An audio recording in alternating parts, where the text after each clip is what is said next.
before I say anything, let me just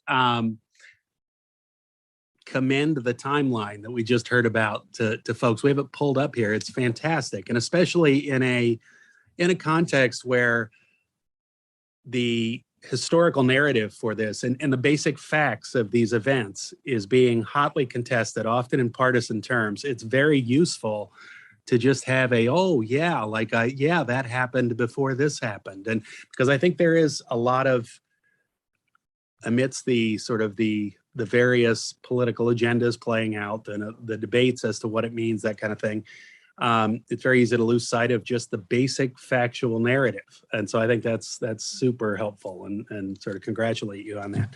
I'll be quick because, the question Kara just asked, the short answer is like, I don't know, right? We don't know yet, right? So, and,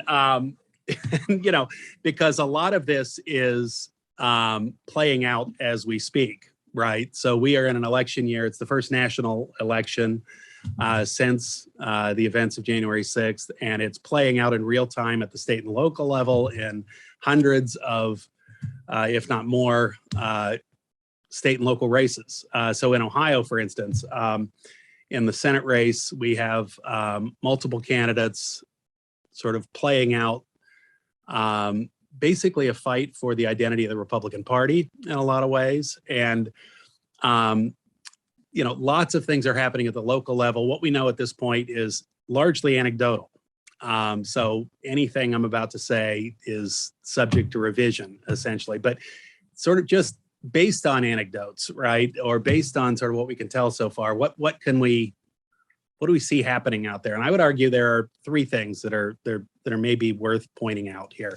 One is in lots and lots of campaigns, in congressional races and Senate races, at least, I think there could be a reasonable expectation that this would have been a major issue.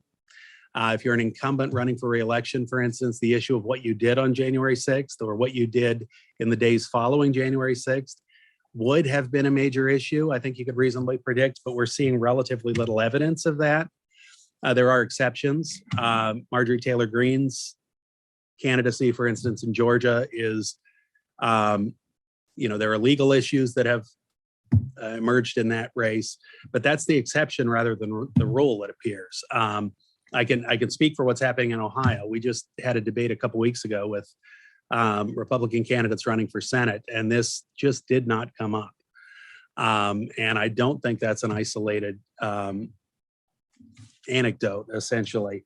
And that's an interesting thing to think about. It's not clear sort of why that's happening so much, but it has not become a dominant issue in a lot of campaigns. In the first real attempt, or the first opportunity as a nation to really kind of pause and reflect on this. Why is that? It's probably too early to tell, but one of the reasons, I guess this would be my second point, debates about this, to the extent that it's affecting American politics right now, have become highly partisan. This has become, so the meaning of January 6th, what it was about, did it actually rise to the level of an event that we ought to be talking about a year later even? That itself has become highly politicized, highly partisan. There was a period of time right after these events when it looked like there may be a bipartisan or nonpartisan consensus emerging about issues like the civic education. What does this mean about the health of our democracy to see fellow citizens, and a lot of us watched it, right, in real time, climbing the wall of the Capitol, that kind of thing.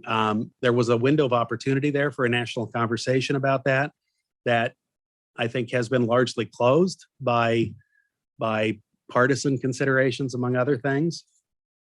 And I guess the third point I would make is just briefly is that I think there was a real opportunity there. I don't want to use the term opportunity, although I just did. So, but a real moment where within the Republican Party, the moment was present for a possible restructuring of the power structure within the party in a post-Trump era.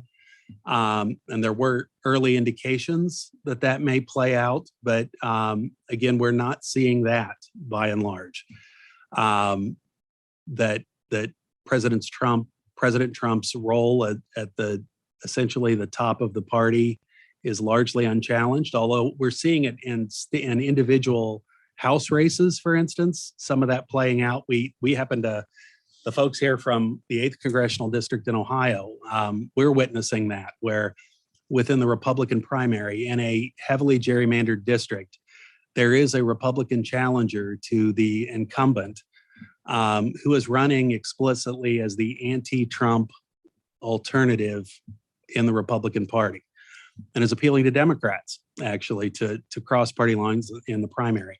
That appears to be the exception rather than the rule. We don't know yet how that will play out. So I guess I would say, again, keeping it brief, that we still don't know ultimately, but we are seeing a lot of indications that this was not a political earthquake that I think a lot of folks expected. And in that sense, partisanship has reasserted itself, polarization has reasserted itself, and we are in some sense now engaged in debates about, and I mentioned this at the beginning, like, what do we even call this?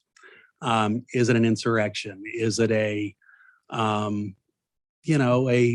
example of civic involvement that got especially active, or somewhere in between? And those, even the terminology is highly polarizing and polarized, and that fight's still going on. So I guess I'd leave it at that. But the big, I don't know. What do you think? Yeah.